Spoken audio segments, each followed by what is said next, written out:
Hello and welcome to a new episode of Sjakksnakk. My name is Askild Bryn and I'm joined as always by Odin Likravea. Welcome, Odin. Thank you. How's your summer been? It's been great.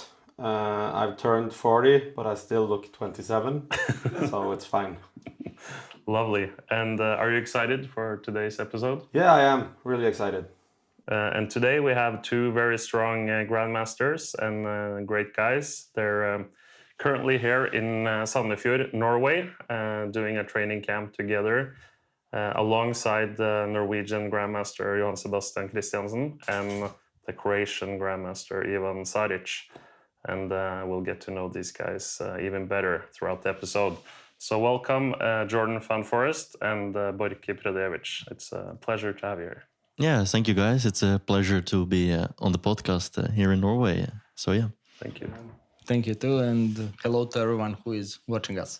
Great. And is this the third time you're doing the training camp in Norway? Yeah, it's the third year. So we started in 2022, and every summer we've had basically 1 week here in Sandefjord, and it's been the same 4 guys actually every year. So it's been very pleasant, and we've started to get to know each other a little bit better throughout the year. So seems like you have a good chemistry. Yeah, maybe a little bit too good actually. So the important question: are you guys improving as chess players? We can say first of all that Johan improved a lot. He's now number 2 in Norway after Magnus. So I think for sure it was useful for him. Okay, Jorden, he's very young and he's improving every time he's working here and so on. And Ivan and me, we are a bit, let's say, older guys here. So our job is actually to keep, let's say, work a bit more sometimes serious. And tell us a little bit about your program.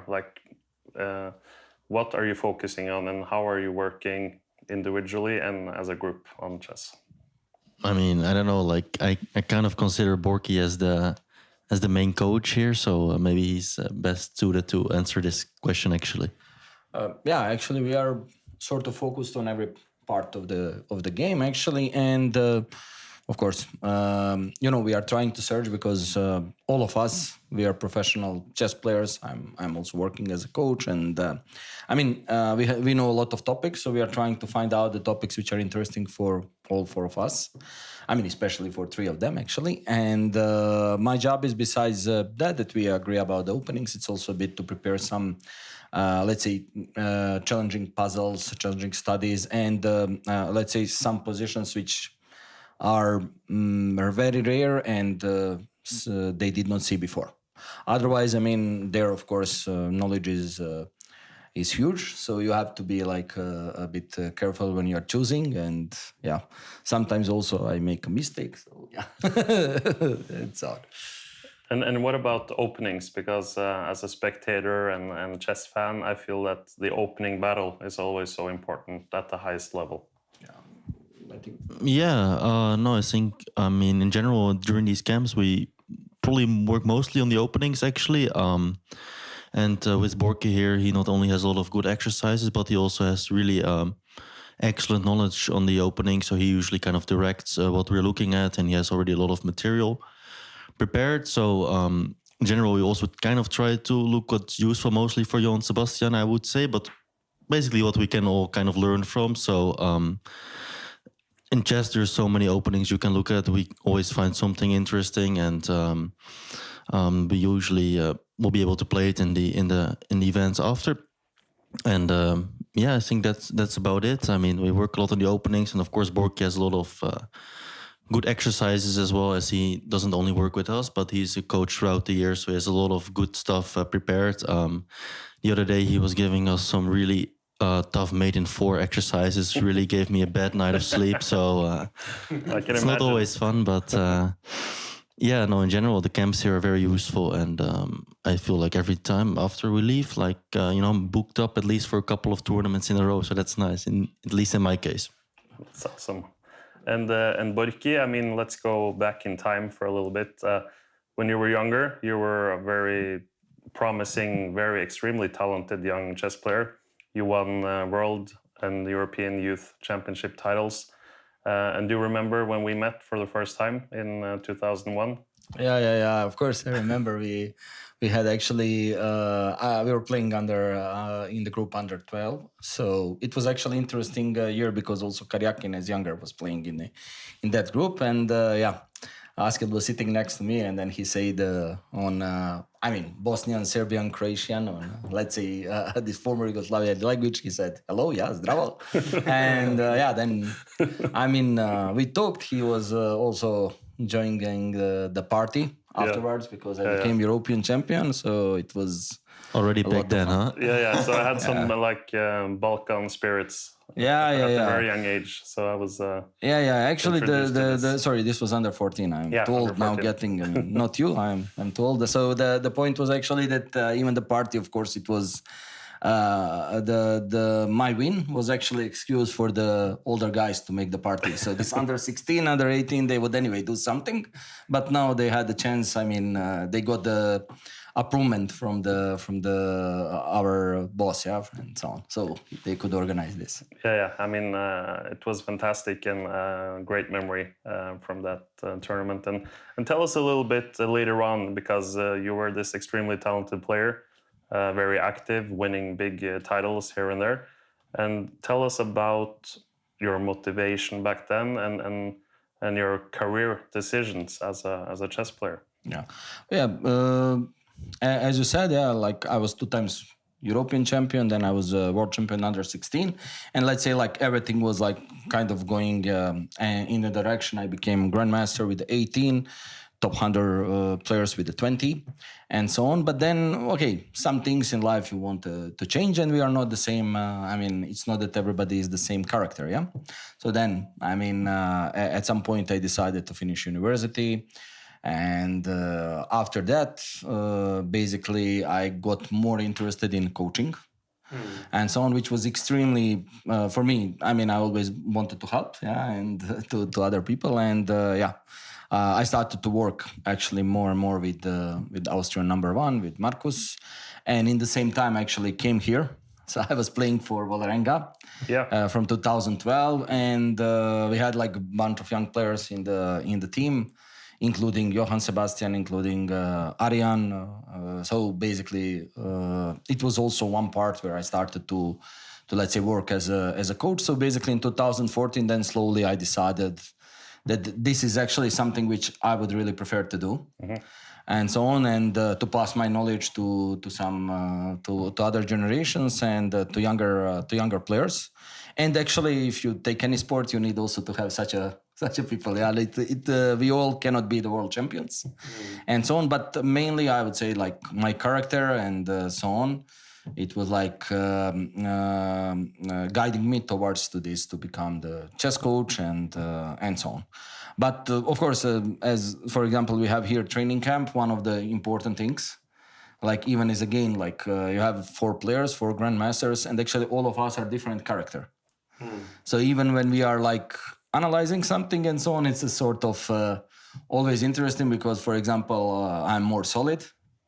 Jorden is extremely creative. He wants always to create something, not just in the opening, in every part of the game. And then you have Johan-Sebastian, who is extremely tactical player and likes to sacrifice. And I would say Ivan, who can do he is maybe the most resistant player, I think, here. And so on, Jorden will know it. So this is also very interesting. You are learning like a player, you are learning a lot, but also when you start to work as a coach, you have to improve yourself.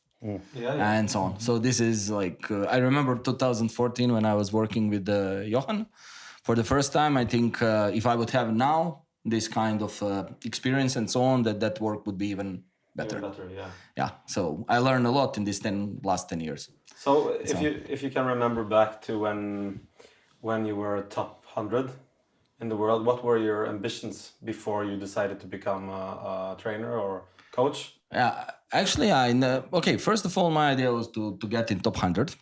And I have to say, in that period, maybe we did not have too many tournaments to play all over the world. Today, it's really chess is popular. But also, it was more relaxed because, you did not have such a strong computers. You didn't have such a strong engines to use and so on. So basically also work was a bit more relaxed. Yeah, so you could sometimes like do something shady, even against the top player, and it would get be away with working. it. Yeah, I mean, get away with that. But I mean, slowly as the years are passing, it became a bit. I think, especially today, if you ask Jorden, it's like. It's much tougher. You need to really invest a lot of energy, and you need to work smart in order to develop as the player. But did you never have like any plans yourself to become a top player, or was it for you always like I want to get top 100 and I was actually I'll take it from there, let's say? Yeah, top 100 was like kind of my main goal, and then afterwards, okay, sometimes also, I mean, simply as I said, it was not so easy to get in many, let's say, round robin tournaments and so on. Although we had very nice tournament in Sarajevo back in the days when Magnus was playing, yeah. and What was and it so called on. again? It was called Bosnia Open, Bosnia Open, yeah. Super Tournament actually, Yes, yes. because in that period you had kind of these categories. Like Vike also had I cannot remember, 17 or 18 category, and the tournament in Sarajevo was like one of the top 5. Yeah, it in was. And really strong. Magnus played 1 year, right? Was it 2000? 2006, yeah, when Magnus was extremely young, yeah, like. And you were playing as well. Yeah. That's where I lost to him in 1.5. So we played like double round robin. But actually, the last game, it's a funny story, with the parents. So my mom was there, so she doesn't know anything about chess, and of course, I was like, already grandmaster, experienced one, and I had completely winning position against Magnus. And if I win, I'm winning the tournament, yeah. And then he found some, I just forgot for some actually famous study, and he just went with the piece down. He was making draw in the end game. Wow. And so on, and I was like, after the game, okay, I was for sure not happy, huh? But then, parents, she came, my mom said, it's important that you are healthy, you are young, you will improve, and so on. And, what to say in that moment, it's not so easy what to say when you are like... But I have to say, Borki, I've known you now for close to 25 years, and I don't ever think I've seen you angry. Yeah. You probably have your moments, but that's a compliment to you. You're always very positive, you're smiling, you're always looking on the bright side of life, focusing on the positive things. I think generally when you have like some company and so on, like let's say if you decide that you are captain or coach, you have these two approaches, yeah? Either will be strict. Maybe Jorden knows some people who are like strict, like and then you have to like, then you are chief. But I mean, also it's a kind of always tense atmosphere, yeah? And I always like to be like more friend. And it's easier actually to be a friend with the younger people. You learn, you tell them something also if they make the mistake. I mean, you can just say like, okay, you're young, yeah, and so on. And for me, it's always important that atmosphere is friendly. Because then everybody will work as a team and so on. And I think this is usually my approach, but when I was a player and so on, I had different experiences in different teams. I think also Jorden had similar experiences. So yeah, I think every coach has his approach and so on. And Odin, you will be the team captain now for Norway in the chess Olympiad. Yes. So maybe you can get some tips from Borki, especially. Yeah, of course. I need to be friendly as well. So let's talk about the Olympiad for a little bit. So on behalf of the Norwegian team, what can we expect from them, and what are you hoping for? Yeah, no, it's interesting because last Olympiad they had a higher ranking, and they didn't do so well. So Magnus played well. He won a bronze, or no, he won a gold medal, or no, he won a medal on the board one. On his board, Maybe silver. Silver. Silver. Sandefjord was playing very well. Maybe. Everyone. Gukesh was also playing very well, but Magnus too. I don't really remember myself, but I think he had. I think the rest of the Norwegian team wasn't doing as well as Magnus, which kind of. But maybe change of captain, will change fortunes. Although John Christian was a lot of fun at the Bermuda party, so it's a shame he's not there this year. I guess you have a tough job to replace him in that respect. Yeah, no, I think at that point they probably did so poorly already, Norway at the Bermuda party. So. They definitely made up for it there, They performed excellent at the Bermuda party, but yeah. All right. No, I think that we're probably still, based on ranking, on rating, ranked top 10. For sure. Well, But fifth, I think, fifth. Wow.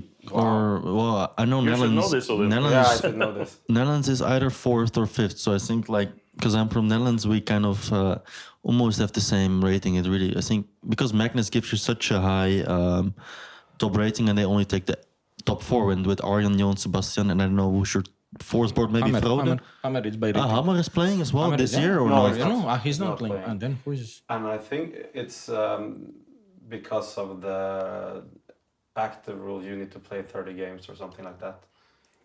In Norwegian when they're Yeah. choosing the team. So the two last choosing the Norwegian team. players are So it's Johan-Sebastian, Arjan Tari, and it's Elam Amar, and the fifth player is Frode Urkedal. Maybe Rukedal has now rating higher, but one of them.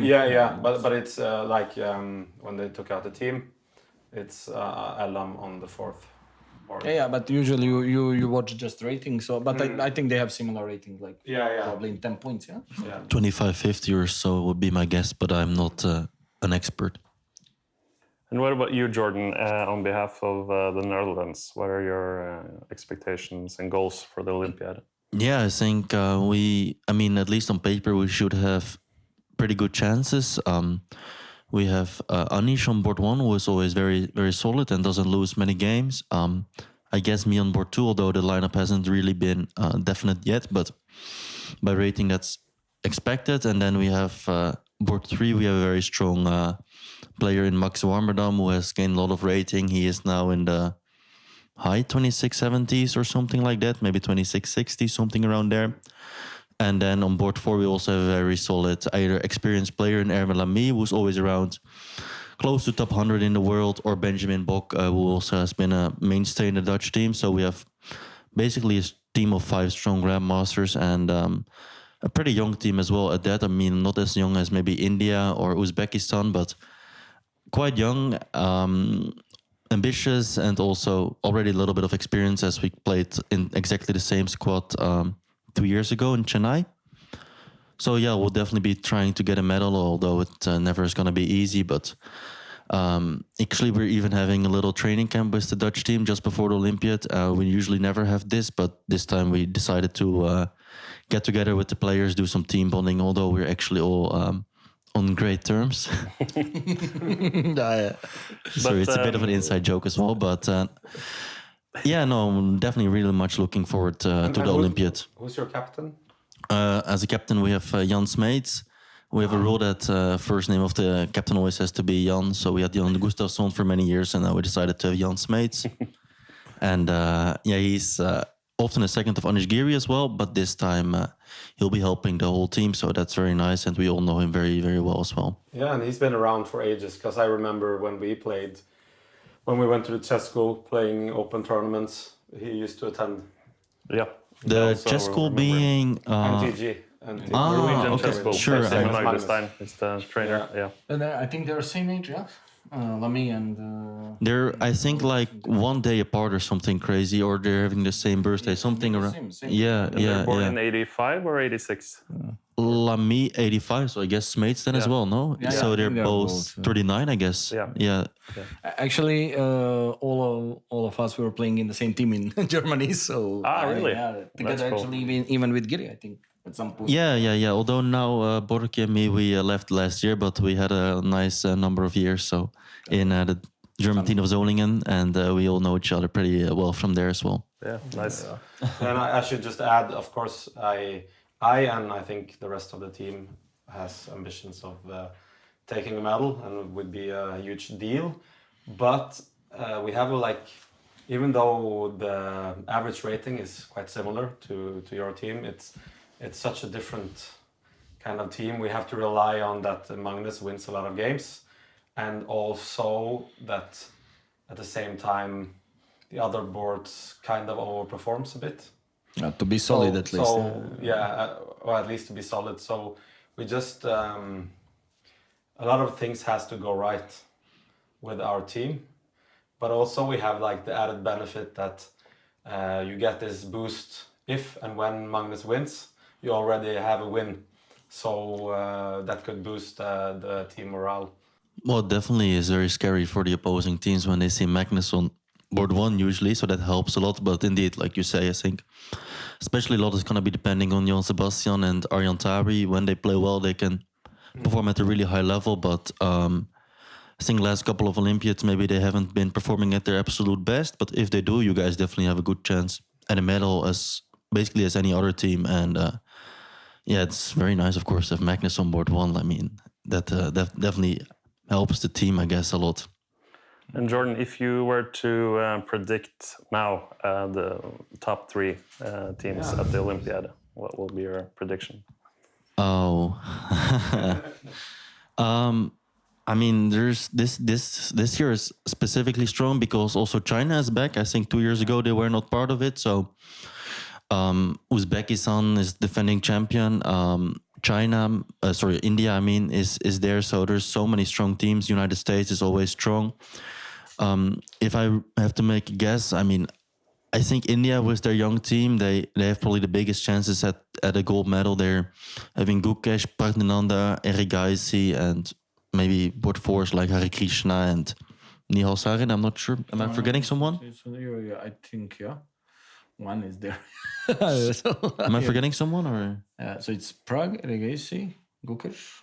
Yeah. 3. Nihal maybe? No, Sarin is not in the team for sure, yeah.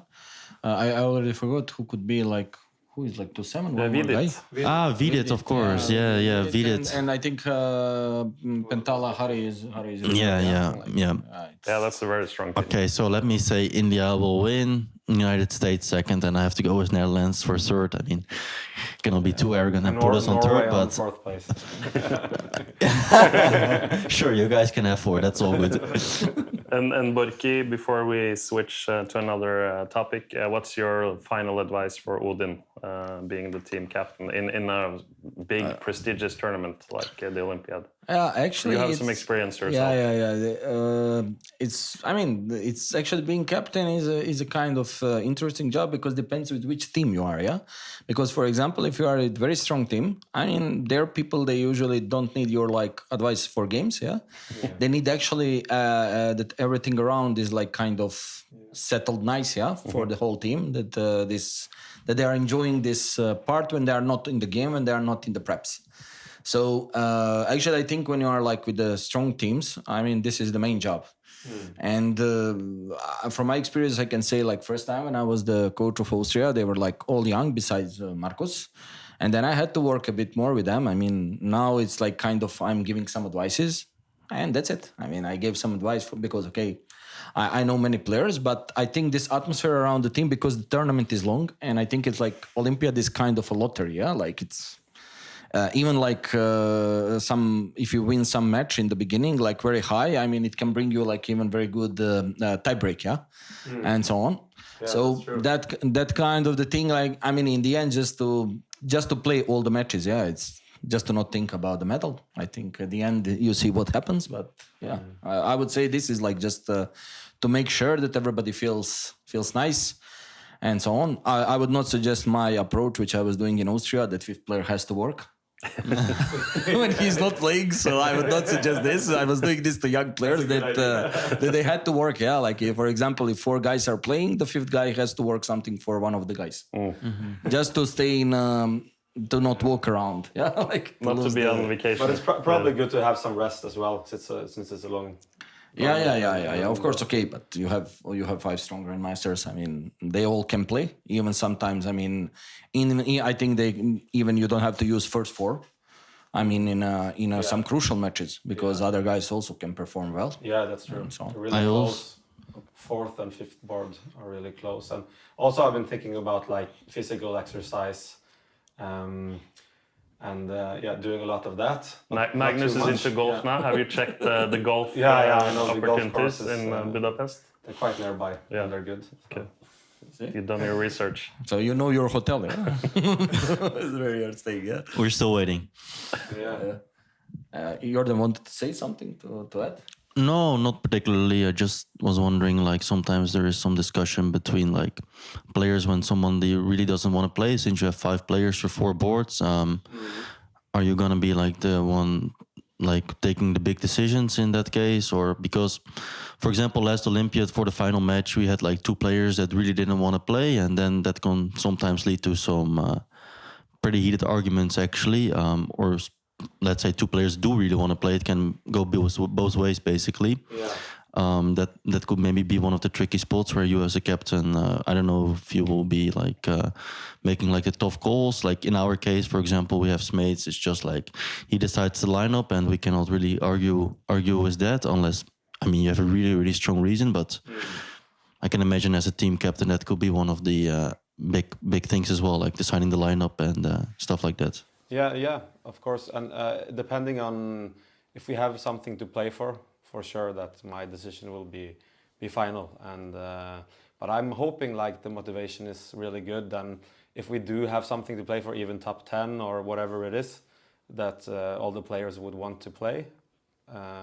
And they're going to need a really good reason not to. But let's say, Odin, you have made a tough decision, and then Magnus says, "I don't agree with you, Odin." What will happen then? The good kind of questions. Yeah, that's a good question. You will arm wrestle for the. Yeah, maybe we'll just do arm wrestle. That's or, the easiest, probably. Yeah, like Game of golf?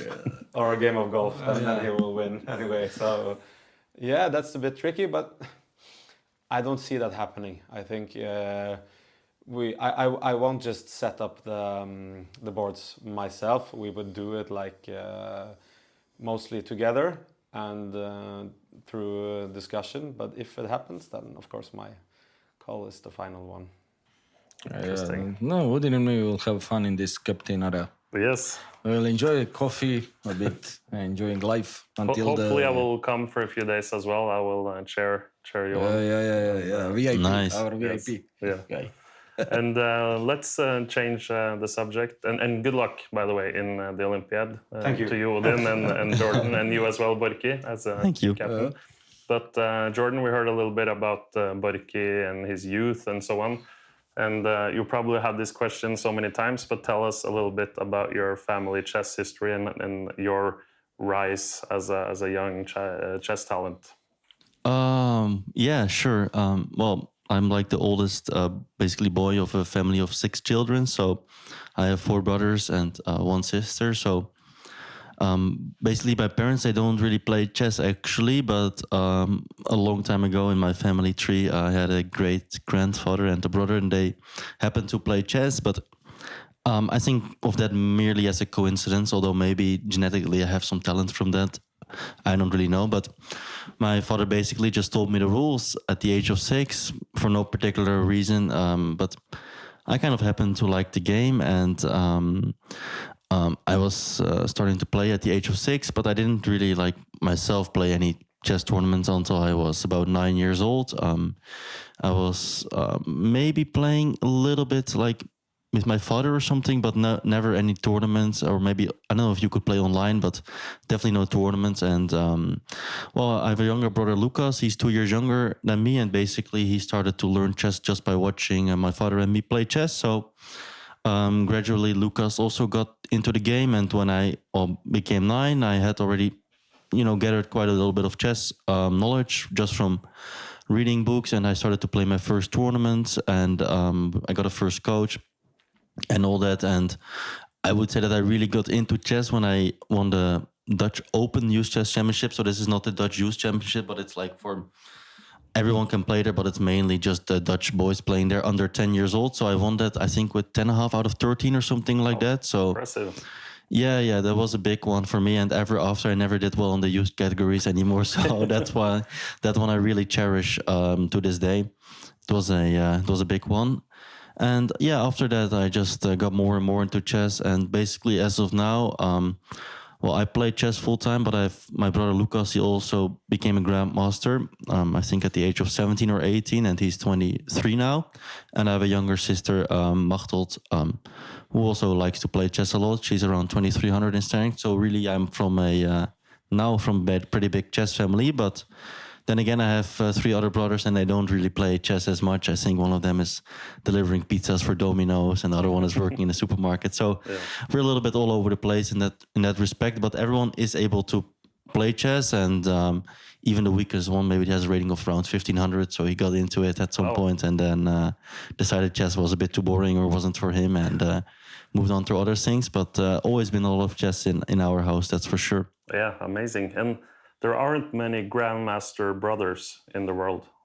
How many are there? Do you know? Ooh, that's a good question. Maybe Borki is not only a good chess coach, but also a good chess. We have a couple grandmaster sisters for sure, but how many? I think there are 2 Ukrainian brothers that are grandmasters. Andrei and what is the name of? Zhigalko brothers. Zhigalko brothers and also Vovk, no? Vovk, Andrei yes. and I forgot Yuri? what is the name. Yuri, maybe. Yeah. Andrei for sure was playing in Norway a couple of times. Yeah. Fagernets or something, yeah. But besides them, I don't know. There were like 2 brothers from back in the days, in the 70s, 80s. They were like from Serbia, but one was IM, another was GM. Yeah. So it's not like, it's not so common, actually. It's very rare. Elite. Yeah. The club. But I think even more rare is the father slash mother, not son or daughter, let's say, grandmaster combination. So brothers, there's a few, but I think we're forgetting a couple now. I just can't think of them off the top of my head, basically. So it's maybe a good question maybe for the community, later on. Wasn't like 2 maybe players from India also, younger? Was it not Grandmasters? Pranav or something? No, I forgot. Vishy Anand? No. But Prag and Vaishali, I guess. Vaishali They're will brother and become sister. grandmaster She is soon. grandmaster. Yeah, she is already. Yeah. That's the latest one. Yeah, that's the latest one for sure. Yeah, So that's an interesting brother-sister combination. You have the Musichuk sisters, you have the Polgar sisters, and a few others. Sisters, yeah. I guess Elizabeth Petz, her father, is a grandmaster, or international master. I think he's international master, her father, but maybe he's. Jorge Cori and his sister, So it seems she's at least 24, I think. Yeah. So maybe the brother slash sister is more common than the double brother, let's say, or the 2 brothers combination. I think, but for you it's still tough, to win even Blitz championship in the house, when it's the, well, we did once play a long time ago as a family. You had like this, like the Dutch Nordic chess championship for teams, and we played. I think I was board 1, Lucas was board 2. At the time, my younger brother called Peter, and he's around 1700, was board 3, and my father was board 4, and I think we won that one, so that was pretty nice. Maybe I was around 2200 or 2300 at the time, Lucas 2000 or something. So it wasn't super strong championship, but we played as a whole team, so that was kind of cool. And but it is pretty rare, I guess, the whole brother, grandmaster combination and all that. Fantastic. Just waiting for my sister to become one as well, Yeah, that would be a record, I think. 3 siblings being grandmasters. The Polgars were close, but only 2 out of 3. Yeah. And Jorden, you're a full-time chess player. You're now in, what's your rating at the moment? I did pretty well in a tournament in Canada recently, so I'm almost at 2700 again, 2696 now, I believe. Okay, wow. So just around 2700.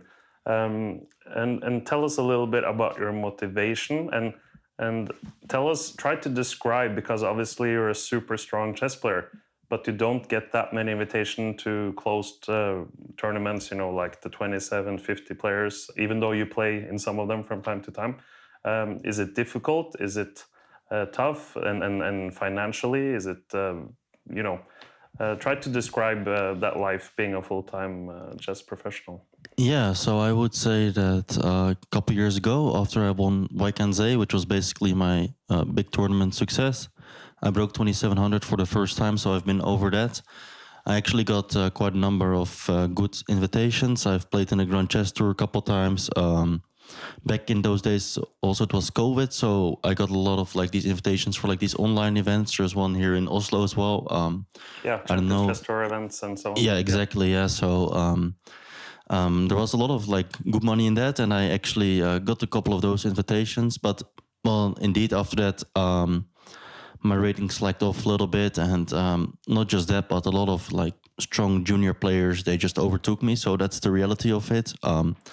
Back then, all these guys like Abdesatov, Pragnananda, Gukesh, they were a couple of years younger. They were not even world top yet. They were just promising youngsters. So but ever after I slacked off, I've been trying to work harder again, get back to where I was. And I think for a couple of years, maybe I didn't take chess seriously enough, as in that I was not working hard enough on my chess. And that kind of showed in the results. So for me, it's more than normal that I don't get any invitation to the top tournaments. That's just the way it is with my rating. Of course, it's financially not as easy as it was, but then again, I made decent income over the last couple of years that I don't have to worry about it myself. Right now, I'm just trying to get back to at least over 2,700 and hopefully take it from there. So what would you guess, like estimated rating of that you're guaranteed to get these sort of invites?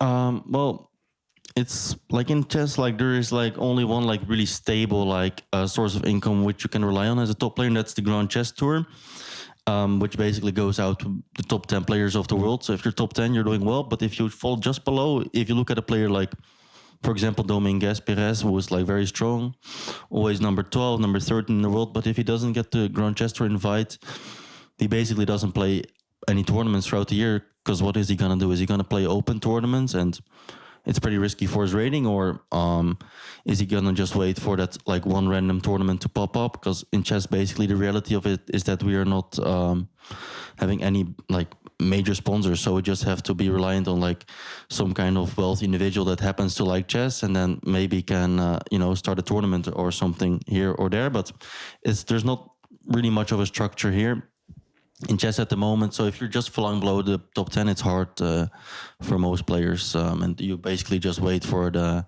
random tournament invitations to come. But as I understood, for example, Magnus right now, he's starting a new tour in freestyle chess or chess 960, however you like it, so that could be interesting for most top players, and otherwise, there's the Croatian Chess Tour, but that's about it. So you wish there would be more tours, basically?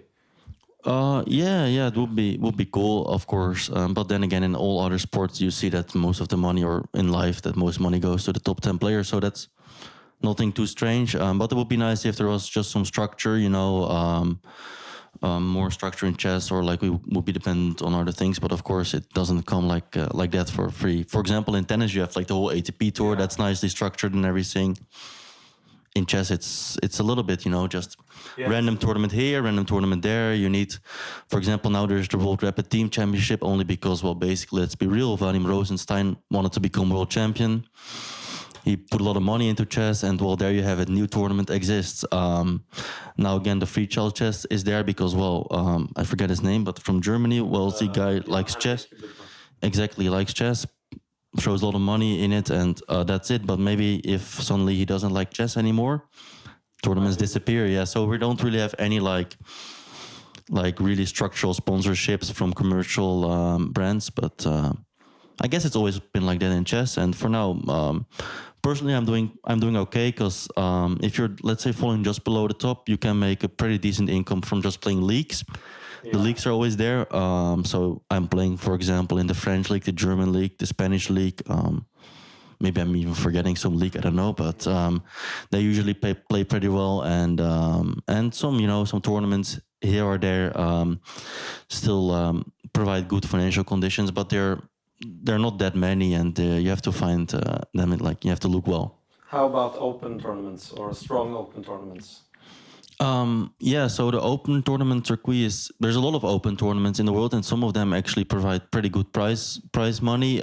Conditions usually aren't as amazing, but it's become really hard to do well in those tournaments, just because if you look at like just below the top, let's say top 50, there's a lot of like strong players, especially I would say talented players from Asia that are. So what rating are we looking at? Like top 50 is maybe 2,500 to 2,650 or something like that. Like a lot of strong players that basically are not getting any invitations themselves, and they're also trying to break through to the world top. And they might be really young as well. Exactly, they don't care about the financials. They just sometimes they're backed by sponsors, first of all, or second of all, they or their families are willing to invest some money just to play those tournaments. So, for example, in the United States UAE, so in Dubai, Sharjah, you have a lot of like very decent tournaments with good prize fund, but they're extremely strong with players from like 2,500 to 2,700 basically. So a lot of strong players. And if you don't do well in those events, like there's only maybe 5 good prizes, you'll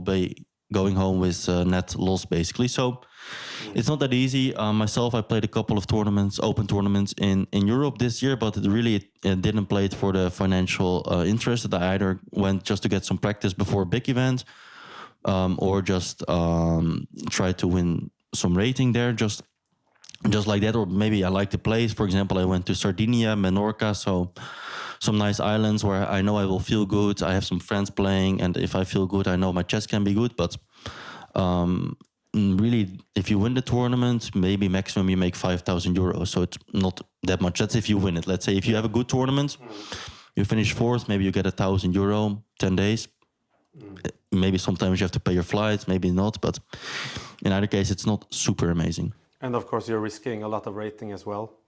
Yeah. So in Sardinia, actually, there's a lot of, like, as I mentioned, talented players from Asia coming, but a lot of them are not even 2,500. They might be 2,200, for example, but they're already extremely strong. So actually, in the first round of Sardinia, I lost to a talented player from Kazakhstan, I believe, around 2,200, and I had to win like all of my remaining games to make up for that. Actually, finally, I ended the tournament on a pretty good note, but you can easily imagine, and you see it a lot, that players are just bleeding rating in these tournaments. And even if you look at the global top 100, you see there's some kind of deflation going on. I think FIDE kind of tried to counteract this by giving all players under 2,000 some rating, but definitely the problem is far from solved, in that there's a big rating discrepancy from players from certain countries. Let's say you play a player from even from Netherlands or Germany or whatever, just in Europe with a rating of 2,000, they're generally a lot worse than players with a similar rating, maybe in a country like India, Kazakhstan, Uzbekistan. You have a whole bunch of these countries. Singapore, there's some talented players I know. And they usually don't get to go outside the country, so they just have a lower rating on average, I would say, but they play pretty strong because they might play on the internet, for example, a lot. They have a lot of practice there. So the rating system is... There's some. I don't have a concrete solution for it, but all I'm saying is there's definitely something, a big difference in strength between people's rating from where you are at in the world, for example. Yeah, there is. I have maybe a solution, but I don't know. But there should be but it's a lot of work, obviously. But a more dynamic rating, especially when you're playing international tournaments, there should be. That's the problem. Like the rating don't catch up. So like in golf, you have your recent performance, your most recent performance. That's your handicap. So you could merge that with the system we already have. So you have your old rating, but it's also combined with the most recent one. Like, which is showing kind of shape of your player. Yeah. So because like in the moment, I can relate to like when I used to play open tournaments, like in Sitges I played, and there was like 20 Indian players rated 2,000, and just 1 month after that I managed to draw this guy, and just 1 month after he was 2,400, and I am like just crazy. But I think also like kind of what Jorden says, it's like, we have like so many sports where we could see some kind of, at least, let's say, some ways where we should go, like some targets, what we want to do. Like, for example, it would be like, as he said now, like, let's say if you are in top 10, or let's say basically if you are from the right country, I mean, you get the chance, And it should be maybe like at least try to make something like in tennis, like, okay. Yeah. At least to take this like ATP Tour, we have this FIDE Swiss, tournament. What is the name? The Grand Swiss? Yeah, Grand Swiss, basically. But okay, it's one tournament per year, Like huge. Every 2 years, actually. Yeah, every 2 years. If you would have, let's say, every second month. Yeah. And then you make like some kind of, let's say, average of the rating, of the people who can play there and so on. Okay, it would be, first of all, interesting, because then he would have like, as a top player, he would have 6 strong tournaments, or doesn't matter. Let's start with the 4. Yeah. Every third month, Let's make it. Okay, maybe you will not be able to get to one of them, but you will try to get next 3, or just to play. I mean, just to have like, and also with the good money, with the good sponsors and so on. I think now it's really, this is actually how the chess started, with all these, I would say, wealthy people who are like finding chess interesting. If we are talking about this, if we go through the history, we'll come to Morphy, yeah, and it will be the same, yeah. I mean, if we just go back, we need some more it's structure Yeah, that would be nice. Yeah, for sure. Yeah, but I think one thing which is also very nice, what he mentioned is chess as a sport. It's actually giving you a bit more time on the tournament that you can enjoy. Like kind of, let's say if you are like some athlete, I mean, let's say you have to work something, yeah. Like every day you have like huge kind of, it's always pressure, yeah. And if you are in team sport, then you are in like sort of some quarantine or camp. And I think when you are going on the tournament and so on, at least for me, it was always that you could enjoy a bit more to see around, yeah, to learn something and new and so on. Yeah, no, for sure. The fact that it's not all super professional also has its benefits, as in that we don't have someone looking after our every move. So that's definitely nice. But definitely some structure would be nice. And also, I would say a couple years ago, the online chess scene was very nice during the COVID, but that's also died down a bit ever since the merge of, for example, Chess24 to Chess.com. There's not been any competition basically for the chess, for the big between Chess24 and Chess.com as there was. So also that's become a little bit less interesting financially. They have now the Champions Chess Tour, but if you look, let's say, over the years, definitely the numbers, money-wise, it's gone down a little bit. But hopefully at least that's there to stay, because playing chess from the comfort of your home is definitely very nice. But as it is right now, basically we are just there's no structure, but we're just doing whatever comes at us. And maybe for example, with all these players from India who are so super strong, we could see, for example, tournaments starting to appear back over there in India. Already there's the Global Chess League, for example, which is a new event in the chess calendar, which is really there for a lot of players. I'm not playing there myself, but it's a team event where a lot of top players play, but also sub-top players. So that's already very interesting. And in general, there's a lot of people that like chess, so that's nice. And I'm in general pretty optimistic, but a little bit of structure would be nice. Yeah. Also, one thing is that for sure in the last couple of years, I would say like probably the last 10, actually the tournaments, even quality and money-wise, the tournaments are moving slowly to Asia again, yeah? Like a lot of things is happening also outside of Europe. Yeah. Like you have a very strong events outside of Europe, which is also a bit making tougher for the in other sports. Exactly. But it's this structure I think we need also in a sort of on many federations, because when you have young players, I mean they cannot. I mean, if you have some grandmaster, he will grandmaster all his life once he achieves. But if you have a young player, there is like his moment, yeah. If you don't use that moment, I mean.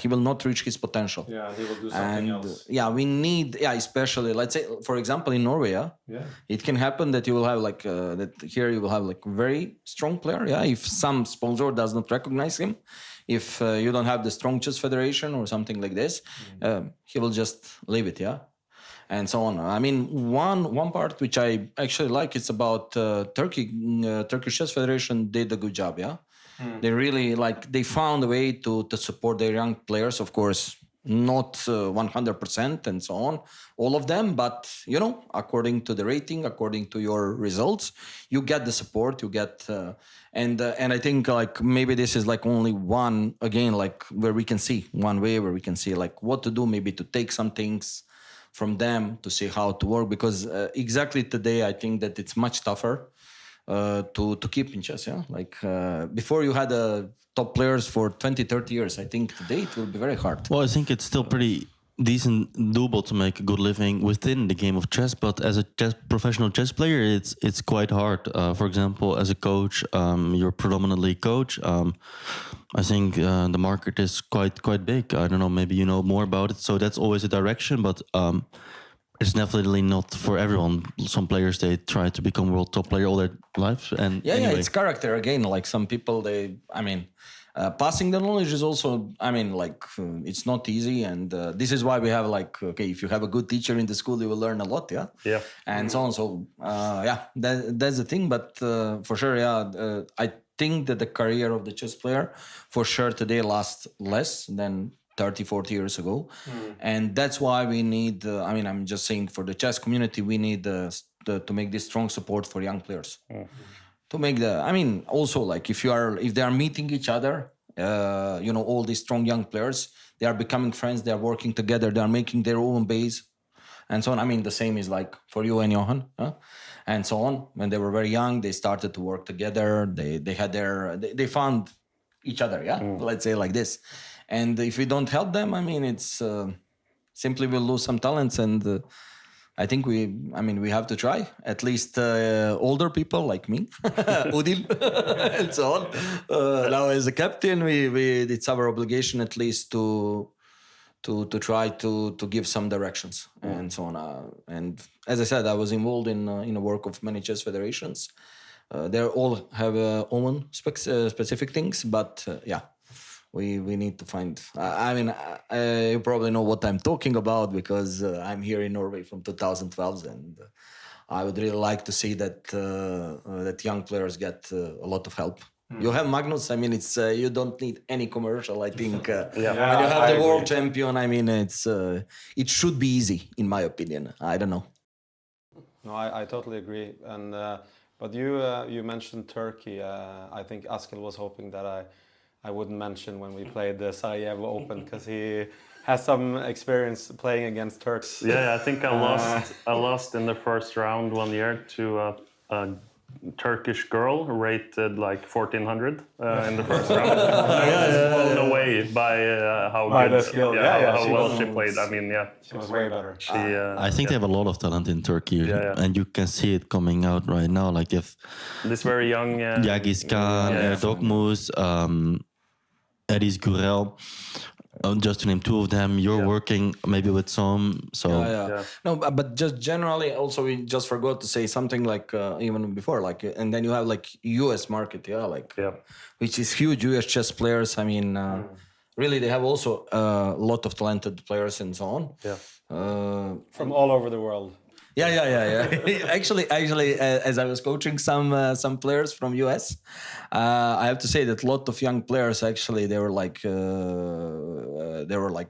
basically they had some roots from China, most of them, and then you see they are working, and so on. Sometimes I would meet some American kid, then it would be less work, and so on. But for sure, besides that, many talents are coming. We need to do something, and it's also we have Jorden here.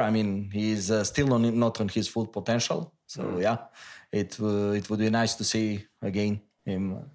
Regarding that, what's your ambitions coming to? I don't have any clear goal, but I definitely want to go a lot higher.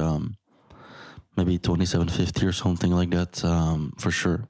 But it's really about becoming a lot more professional than I've been in the past and working hard on chess. But I feel I've been doing that at least since February this year, so about half a year now. And it's already starting to show the results. I feel like I play a lot better than before.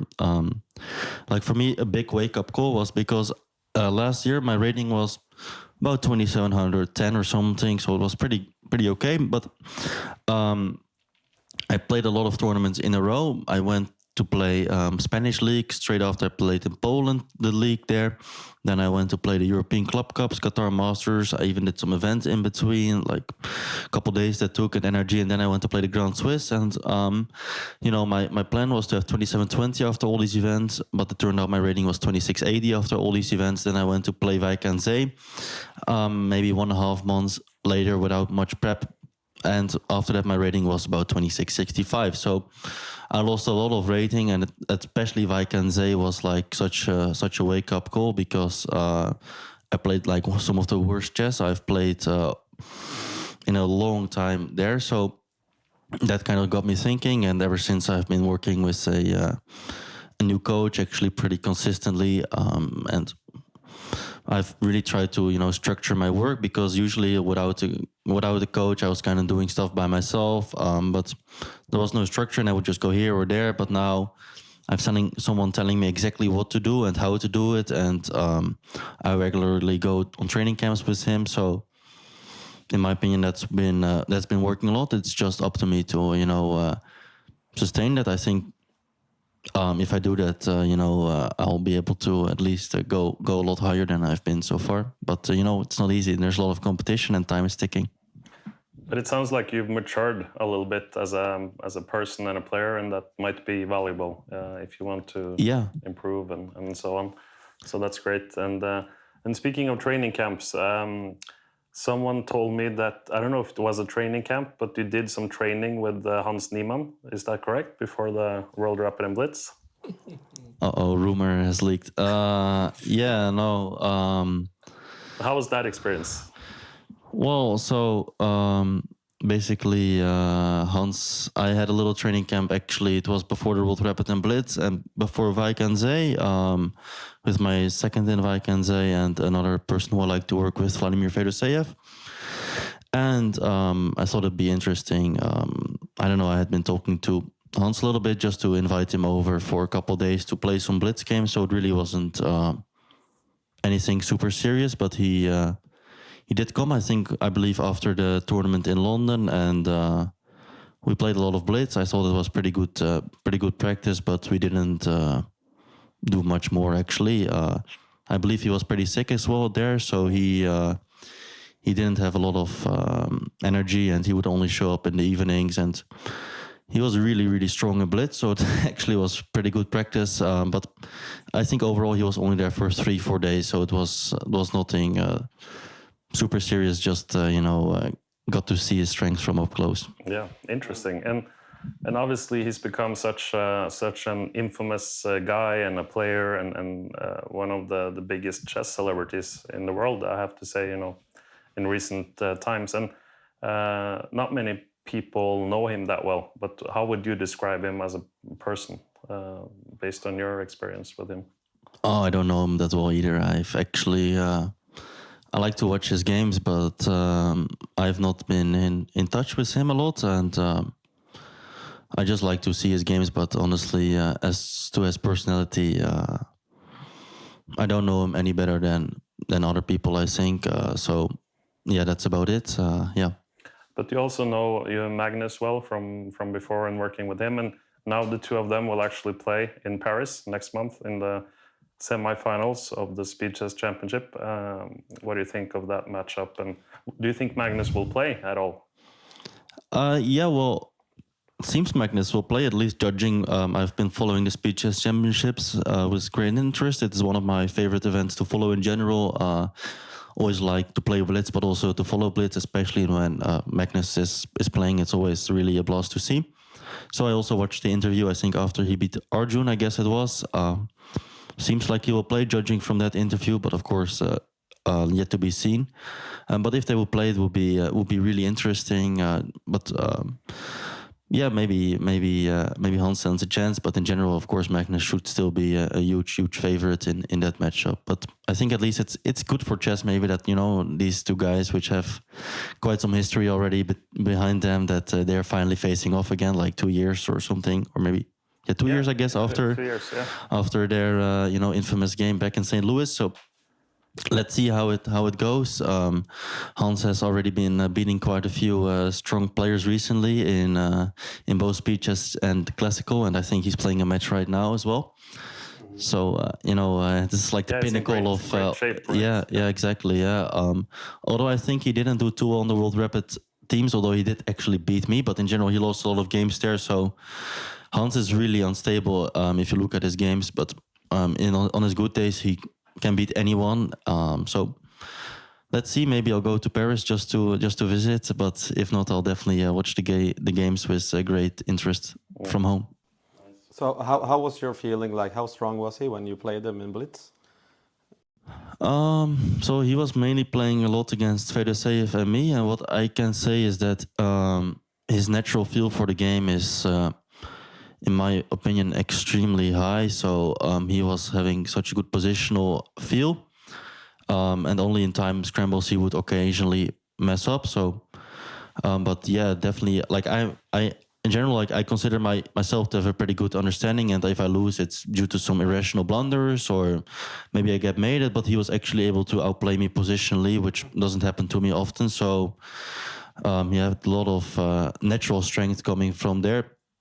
But in general, I find his games are sometimes very irrational, which of course made him suspicious to so many people as well, because he has huge swings in level. But when he's playing his best, he has a very good hand, as in that he really knows where the pieces belong, basically, and also he's very good in fighting in bad positions. If you look at, for example, his recent speeches championship matches against both Wesley or MVL, he had a lot of bad positions, but he was able to out trick them in those complex but bad positions. So yeah, but only the future will see where exactly he ends up. Will be interesting to see. Well, I think actually that it's also, Magnus, he always liked the challenges, yeah? So this one will be like, not maybe challenge in a sense, like playing for the world title or something, but it's like more mental challenge. Yeah, more high pressure. I think it's a kind of, it's also like, besides the fact, I mean, he won everything. So he is the best player in the world. And I think it will be interesting also for him, besides the fact, okay, what happened before, but I think he likes the challenges. Yeah. And I think also he is favorite and so on. And okay, I'm more towards to Magnus to win. I mean, and so on but yeah, I believe it's very nice after this because he doesn't play the match for the world title and so on. To have these challenges is good because he will not be in completely, again, as you said, it's maybe some like just waking him up from this normal routine and so on. So yeah, but for sure, I think for the chess audience, it's maybe the most interesting match especially for amateurs and so on. It's really challenging, but you have to for Magnus, it's not that big of an upside. It's like high pressure, kind of high risk situation without the big reward. Like if Magnus wins, he's always the favorite. But what happens if Hans should win? Then it's kind of a disaster. So. But I think it's actually more about Magnus thinking what is his reward. I think Magnus will be, if you put him in that focus, I think personally, this win for him will be maybe bigger than some other wins. So I think he will be motivated and so on. So it will be, really interesting as Jorden said. I think it's really, I'm looking forward. Yeah, that's all I can say. But. Some coffee is coming, some sandwiches. Watching this, for me, maybe a glass of wine. Who knows? Yeah, wine for somebody. And Borki, speaking of interesting, that's the only thing Kramnik is tweeting these days. He's very suspicious about everyone cheating online. And have you been following like Kramnik's stuff lately? And what do you think about that? And do you think it's a big problem these days in chess, like cheating in general? Okay. It's not just about the cheating, but the problem is when you are suspecting already that somebody is cheating, it has like influence on your psychology. Yeah. So sometimes you simply play bad because every move, even over the board, if you suspect that somebody is cheating, every of his move is actually much tougher punch for you than it really is. Yeah, because of your psychology. So. But just to come back to this online chess, for sure, this is a huge problem, which I really don't see how to solve it 100%. No chance, and so on. But on the other side, I have to say I was playing online in this COVID period and so on. I was playing online versus many. Now today, top 10 players, online. And I have to say, I was not so sure how they're so fast and so on. On the other side, I have to say, when I see some younger students, which I have now, I was watching them how they're playing. No chance that I'm so fast.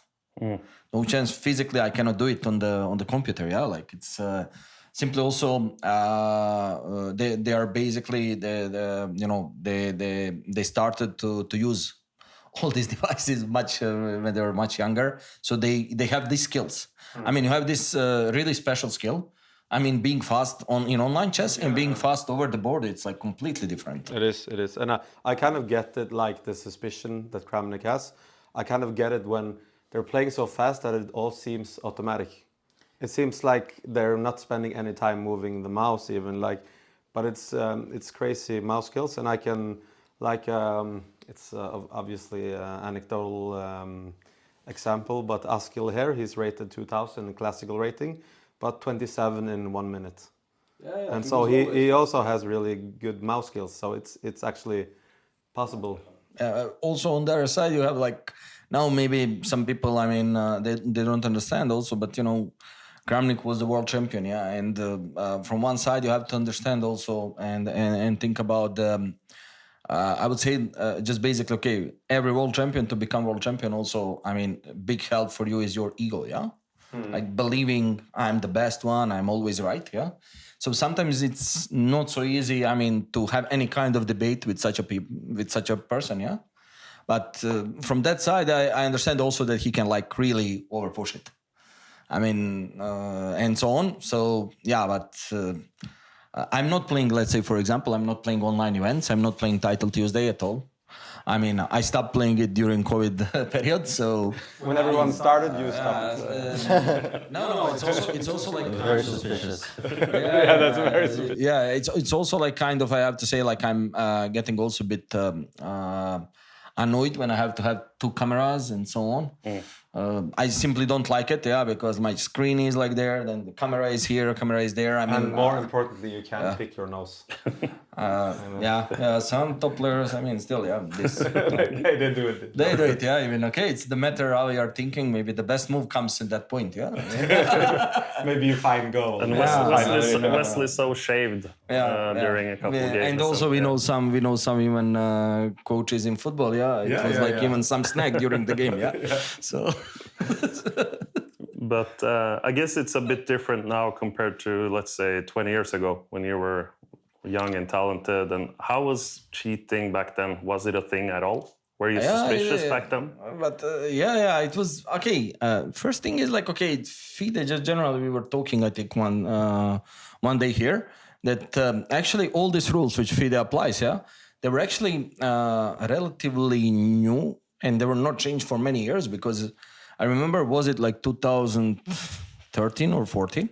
So I was looking this kind of the rules, how the people are cheating, yeah, like you see in this FIDE handbook. And then one of the cheating was like, you know, the stronger player is telling to the player on the board like what to play or giving some signs, you know. They were like not so much, it was not written anything serious about cheating with the engines, yeah, like using some technology and so on. But then I mean, before it was much tougher, yeah. Today, okay, but we are living in a bit, I would say, like a modern period, yeah. Like we also want to have everything like on the button. Yep. Even today, maybe you know, on this voice, so you don't need even button, yeah, for some things, yeah, and so on. So it's a kind of it's hard to fight, I think, against it. Even I think when we are talking about chess, because it's also a bit more connected with the other e-games, yeah, with esports and so on. Like they had a lot of problems in all these kind of other games, yeah. Fixing matches and so on. Yeah, not just fixing matches, also like kind of this, you know, all this kind of... in Counter-Strike, they're cheating. Exactly, like they know how, hacking everything. the maps and so on. So I mean, it is happening in other sports. I think still it's not so easy to do it in a sports where you have like this, like tennis, you cannot play online, yeah. Yeah. I mean, you can try, but probably will not earn some good money, huh? I mean, it's like this, yeah. So that problem will stay, and I believe I believe that also for young now these top 10 players, which are very very young, I think that at some point many grandmasters are thinking that they are cheating because they were simply started to work way more in COVID period, yeah. They had way more free time. You don't go to school, you don't do this. They are working on chess every day. They are talented. They are playing everyday games. So it's actually also for me, it looks like actually this COVID period actually changed a bit the map of the top players. Yeah, very fast than I was. The times are changing much faster. Top players change, I think, than let's say 3-4 years before. Like it's completely, it's not stable. Yeah, now top 10 players. I mean, they're very young. Yeah. Yeah, no, it's completely different from a couple of years ago. I mean, you see a lot of people falling off. Like just to name a few, like Aronjan, Giri, Vasily Graf, Mamedyarov. They used to be constantly in the top 10. Now they're all replaced, but it's normal. I think things are moving quickly and replacements are being made. Yeah, no, I think it's as we were talking in every sport is like this.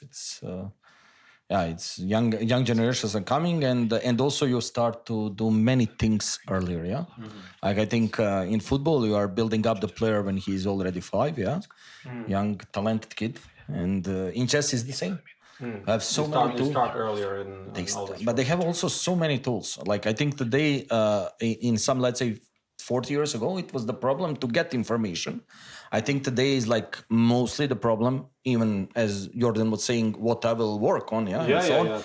To select the To information. select maybe there's information too you much. need. Yeah, and this is like this is one thing for today. Yeah, but actually until some level you can come up by basically, if you are talented, by actually just taking all the possible info which are there.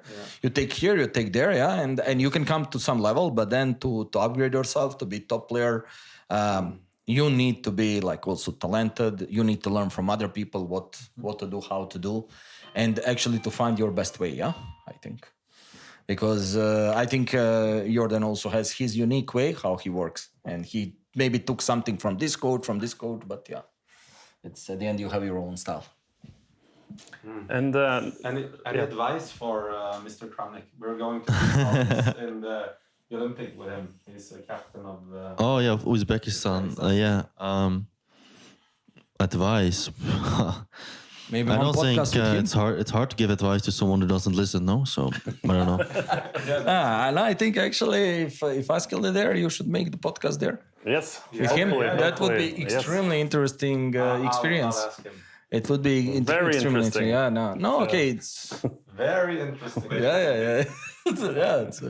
Okay, and as I said, I mean, world champions they will stay world champions with their, I mean, strong opinions and so on. But it seems like he has been focusing quite a lot on accuracy levels, you know. For example, on chess.com, you can see the accuracy score after each game, up to 100. 100 is like the perfect game. But frankly speaking, I think by this point, everyone kind of, or most sane people, they don't take whatever Mr. Kramnik says. They take it with a grain of salt, so to say. And I mean, of course, his chess is great, but it doesn't mean that whatever his so-called statistics are so great. So. Of course, he continues to publish his videos or tweets or whatever, but honestly, I think the majority of chess players, they don't care about it that much. And he's a bit of a lone wolf in that respect. Of course, there's some cheating to be done, but definitely he is pushing, whatever he's saying is it's too much, let's say. So... but let's hope maybe that we can call him Don Quixote, like in his own fight. But let's say that it is. We hope that that it will help, for the future how to solve this problem, because I mean, also on the other side, it's when you are doing something today, it's very easy to write something, like on Twitter or X, how they call it. I mean, on all these public networks, you can write like whatever you want. You don't have any kind of punishment. So I don't like it. Like when you are also, if you are like now we have this kind of many of people who are writing just in chess just to write something that day. I mean. I think he even mentioned this very young Argentinian boy living in Spain, Faustino Oro. He's like 10, 11. And he was kind of inviting him to over-the-board match, but trying to kind of prove a point, right? He didn't want to invite him just to play some games for fun. Maybe that's his whole, new business model, accuse people, challenge them to a match and make good money from them. I guess that's what he did with Martinez. Yeah.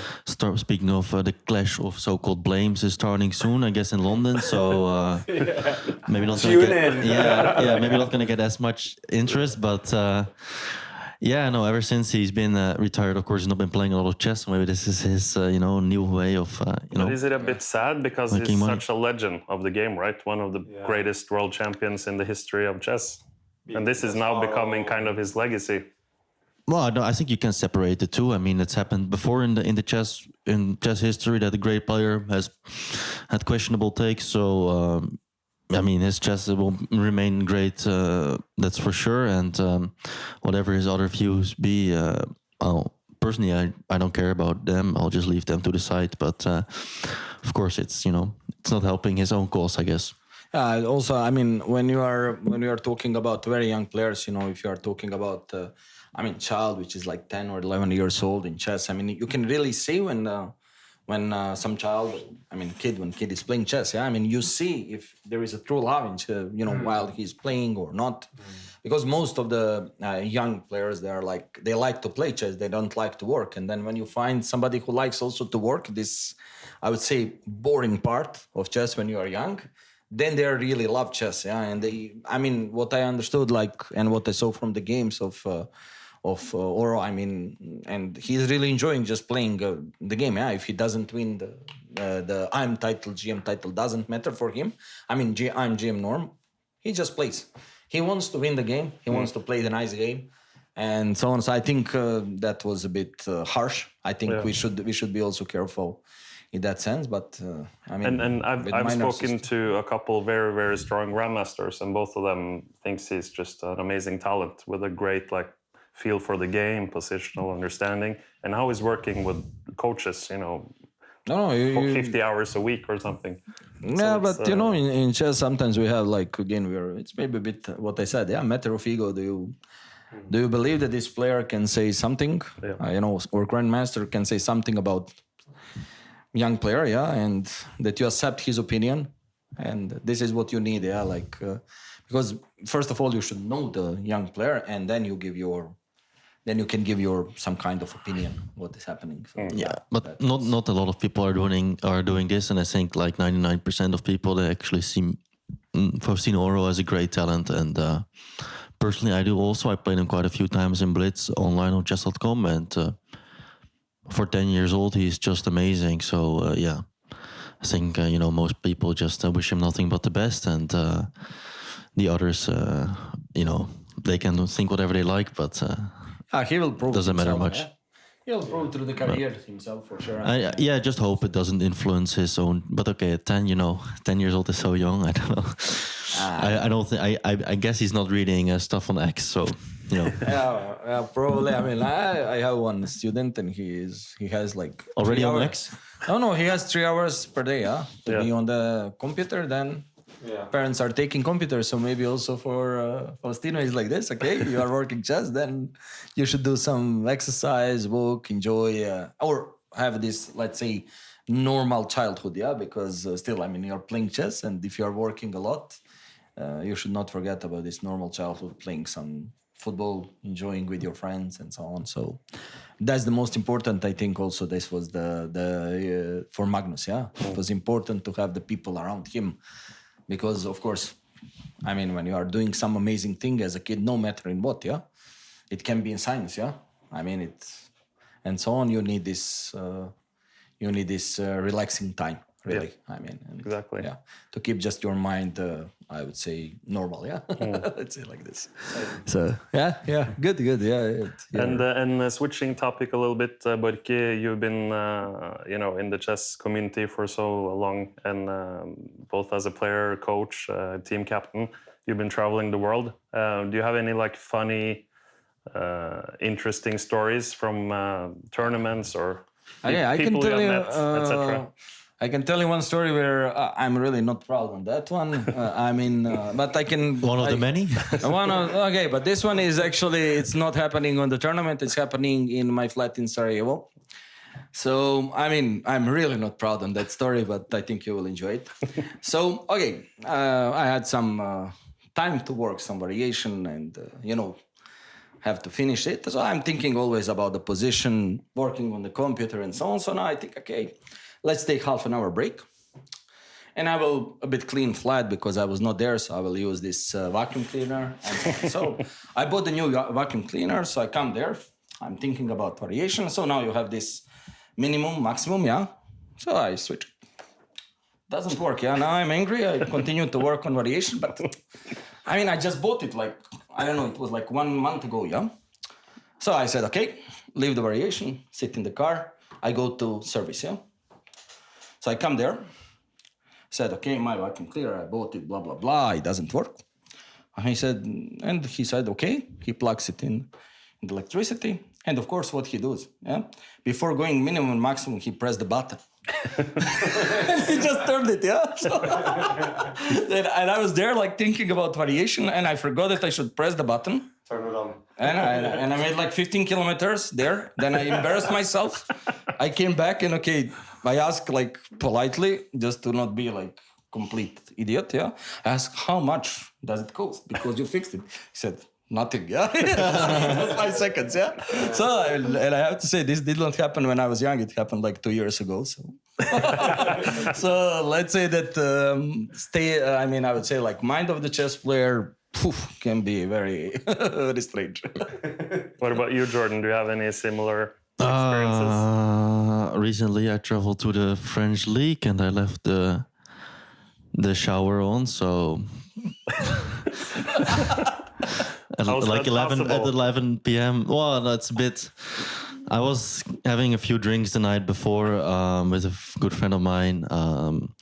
Maybe at 2 a.m., like slightly tipsy, got back to the apartment and had like a very early morning flight. So tried, like, you wake up a bit dizzy and stuff and try to take a shower, but somehow water wasn't going, so switched the thing all the way on, but nothing went on. So I was like, what the hell is going on? I went to, the living room, tried to open the water, nothing comes out as well. But it's like, okay, didn't have much time, got to get going. So, took a taxi to the airport, went to the airport and caught my flight, get to Spain, to Paris, get to France. And, everything seems good. But at around 11 p.m., I get a call from my landlord. And I didn't really know why he's calling so late, but I answered the phone and the connection wasn't so good. So at first, all I hear is like, water, water, water. And I was like, okay, there was a problem with the water. So has it been fixed yet? I asked him. It's like, no. There's water flowing down from your apartment onto the neighbors below you. What is going on? That turns out, of course, they were doing like some water repairs. I left the shower like knob open, left the apartment, and I don't know for how long. At some point, they switched the water back on. And for hours on end, the shower, was going at it. Fortunately, finally, only my own apartment was flooded. So damage wasn't huge. It was there, but at least no one, it was solved finally. But I guess I can say chess players, they forget stuff at times, when they're having their mind at other places. Yeah, that's for sure, yeah. And I'm thinking about some other stories, but this one recently it was tough, So yeah, most of my embarrassing stories I forget immediately, so I have nothing else. We have some questions from the audience as well, but I have a final question. It's FIDE's 100th anniversary, and they have this vote going on now for they have the best male player of all time, but we'll just call it the best chess player of all time. So you first, Borki. Who do you pick and why? Well, it's a tough question, 100 years, it's I don't know.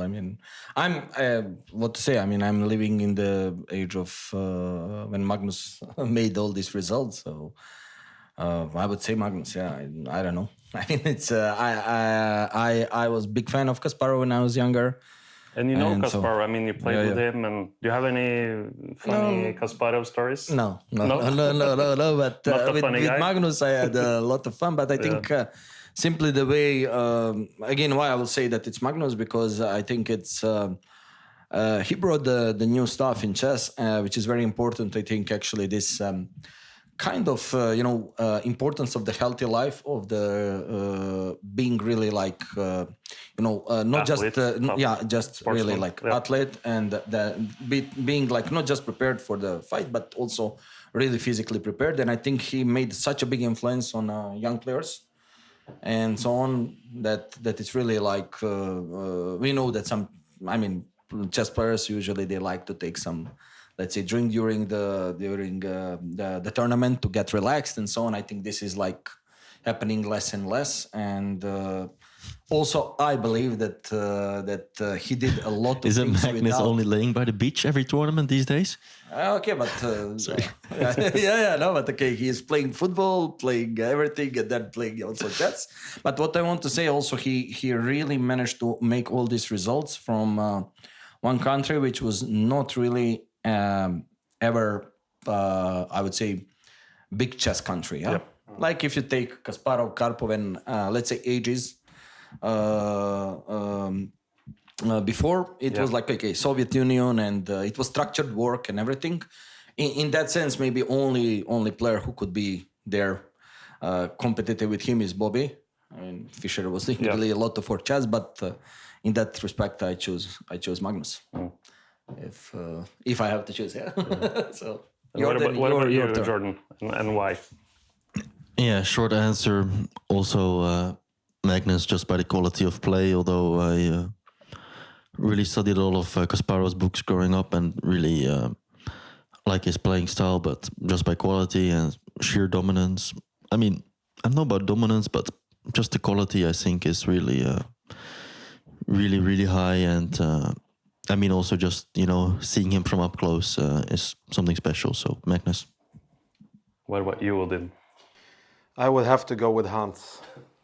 No, I'm Wait a few years. yeah, maybe. Wow, I would have to choose Tal based on his just playing style and pure charisma.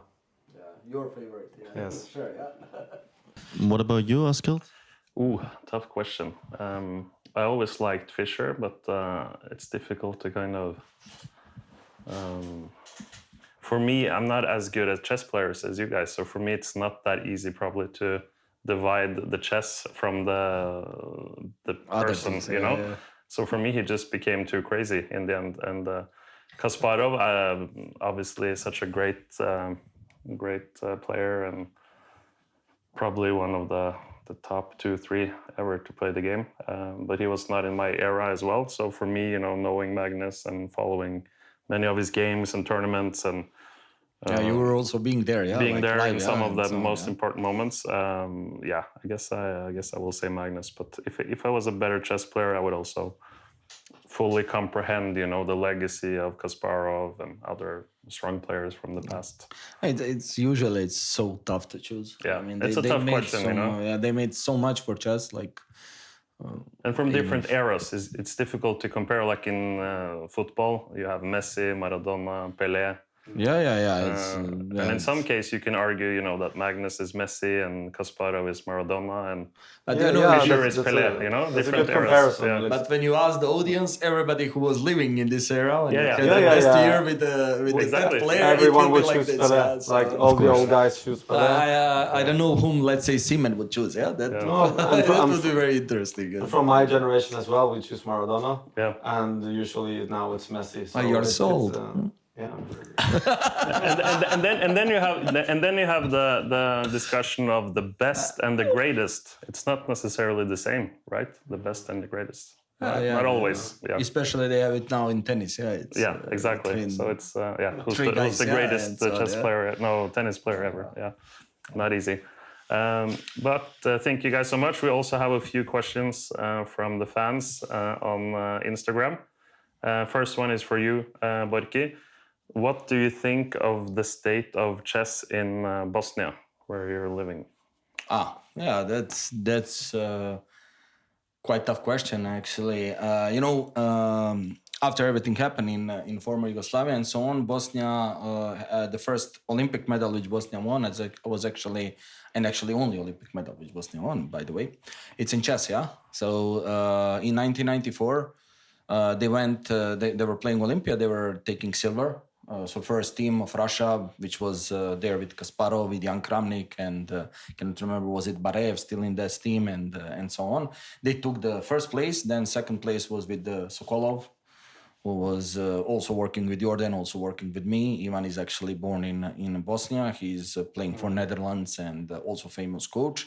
Then the second board was Predrag Nikolic, who was also living in Netherlands. Yeah. And the third and fourth board were like Grandmaster Bojan Kurajca, former junior champion back in 50, 60, I don't know. Now he will actually catch me for this one, but because we are teammates in Croatia. And Emir Dizdarevic, and also brother of Predrag Nikolic Nebojša, who also lives in Netherlands and so on. But it was a great time at that point. Then the Chess Club Bosnia, which I remember also, they were like 4 times champion of Europe. Again, one year Kasparov also played, and many chess players like Shirov and others, they were playing for the team. So basically there were like huge results, but in the last 20 years a lot of things changed, and unfortunately the situation is not good. Now even FIDE is trying to solve some problems, and unfortunately things are not going good. That's partly the reason why I'm coach of Austria. And from my last Olympiad, which I was playing for national team of Bosnia, was in 2016 in Baku. Before that, we played in Tromsø. Olympiad. So those were my last days I was playing for the national team and so on. And unfortunately, I don't see the way that I will get back again. But I hope for the younger generations, we have now 3 young talented players who will be playing also in Olympiad and so on. I hope because of them that things will be changed. At least that they start to slowly change the things. And eventually, as I said, if you have these problems with the structure, you lose the talents and you lose interest in the game. Is it mainly funding or economical? No, it's economical reasons for sure, but also we have the problem, unfortunately, for the people who are not familiar with, Bosnia is a very special country with the 3 presidents. So, it's like, it's already very funny when you have 3 presidents and they are changing, one is the main boss every 8 months and so on, and it goes and it goes and it goes. And this is how it works. This works for many, many years. I cannot imagine what would happen if you would have 9 regions like Austria. If you would have this, we would have 9 presidents and so on. So everything is related how these things are going. But we need to be better in Bosnia for sure. We have so many good things as a nation. So beautiful in Sarajevo. That's a great city. We've been there a few times, and lovely city and friendly people. Sloga is always working. Sloga was always working, as Udin knows, and many other places which we were visiting. This was like also Brede was there. Sort of a bar, nightclub. That's never closed. And my friend who with the famous sentence, tuking, and with the word tuking, tuking. My friends from Norway. Good. Very good. So hopefully things will improve. And a question for both of you. I'll start with you, Jorden. How to improve visualization and calculation? So that's probably something many of the people out there are struggling with, lower rated players, maybe especially. Yeah, for me,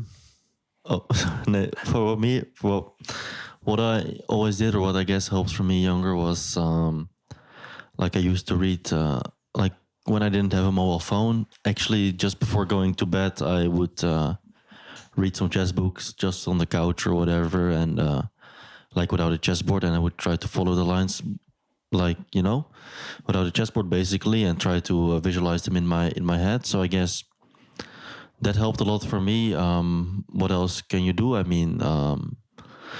don't know, I guess just practicing your calculation in general through books, even on the board, it helps a lot. There's a lot of good material out there. And in general, just try to not move the pieces, I guess, when you're analyzing or calculating, and basically take it from there, I guess. I don't have the secret recipe. Actually, it's maybe one of my weaknesses as well. So yeah, but it's a very, very useful skill to develop.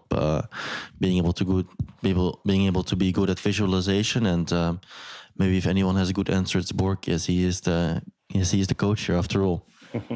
Actually, Jorden said very good point. Yeah, it's important actually, in my opinion, to read the books. Really, this one, and you have to choose carefully which books. Actually, when you are starting, you don't need a book which is very complex because you cannot follow it. You cannot follow all the lines which are written there. So basically, I would suggest some older books, because older books are made like in first of all before the era of computers. And one very important thing also is that some of those old books, they have, first of all, they have simple lines, but also they have mistakes. So sometimes when you are then thinking, but you say, okay, but how it's possible that this is played? Yeah, I mean, and then I am asking myself again, let's see the diagram, let's see the position. I remember many books. I was even like this, you are reading notation and it doesn't fit to diagram, yeah? Yeah. So now you're trying to solve, because you need to see this like 2-3 other moves, then to realize if it was the mistake in notation. That's clever, or it was directly on the diagram. So this is for sure actually helping a lot. And you have to do like things basically without the board, yeah? Another thing is also to think about that how you're doing it in like normal life, yeah? Like how you are thinking, how you are like memorizing the things. Yeah. Because, for example, when I was like preparing for the tournaments and so on, I could not remember the lines, but I remember how I was doing in the school. I was always making summary. So basically, I remember, okay, this was way before Jorden started to play chess. I'm joking. I'm not that old, but it was like, I have like a couple of the books in not books, but this, how you call it, like it's kind of... I was writing many things there. I mean, I have like a couple of them just with the variations. Notebook. Notebook. Inside it's like I was writing with the hands, because actually when I was working something in the school, when I was learning for doesn't matter university and so on, I would be always memorizing everything better if I would be writing it. So it's like kind of old school. But if you are memorizing something better, let's say by reading on the bigger screen, then maybe you should do it on the bigger screen, many things, or I mean, just I'm saying like you should try to find your way, how you are doing many things in normal life, because that's true. This is how you will be working also in chess. It should not be actually changing your routine. And it also makes a lot of sense pedagogically, because the more senses you use when you're learning new things, the more you remember them. So when you're writing down stuff, you can both verbalize it and you can write it down, and you can visualize it by looking at a screen. And the more senses you use, like if you could smell the chess moves, also you would be even better. Also, I think that this for sure, Jorden will also say that that is true. I mean, don't forget, but many top players, they are also like spending a lot of time by basically repeating. So I mean, if you catch a lot of info very fast, like in a short period, don't expect that you will memorize.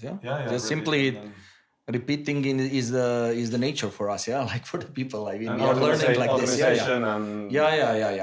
And that's you keep repeating and you keep forgetting, but you try to remember as much as possible. But actually, I thought about it, and what I would used to do, I would read those books on the couch or whatever when I was young, and I would try to go from diagram to diagram and try to follow the moves up to the new diagram. So that's what I would do. And sometimes if it got a bit too complicated, I would just skip over it. For example, I would read a lot of Kasparov books, and they would always be full of analysis. So it's sometimes a bit too much to follow everything, but just try to visualize as much as possible, and you're gonna get better over time for sure. Patience is also very important. Yes. I mean, don't expect that you can do it. You can do it tomorrow. I always say also to students. I mean, today we are working something, and if you are able to use it and to learn it in next 6 months, it's okay. I mean, but don't expect that you will memorize everything. Come tomorrow, win the game, win the next game. I mean, this is the life. If the chess or life would be so easy, I think it would be much easier for all of us. I think that's a really valid point. That it's typical that like you get a lot of info and you just feel like, okay, now I've trained for X amount of hours. Now I'm a bit of a better player, but you don't actually you don't actually store the new info unless you repeat it to the point where you actually understand it and reflect upon it, and we could now do it in many ways, because I like to eat, obviously. I mean, then we could say, don't mix up too much food, like too many different things. I mean, try one, try second, then you will know the best. You will have the feeling what fits for you. Exactly. Okay, that's great. Some great advice. And the final question, we can start with you, Jorden. What pickup line would you use to get the queen? If only I knew I probably had one. But...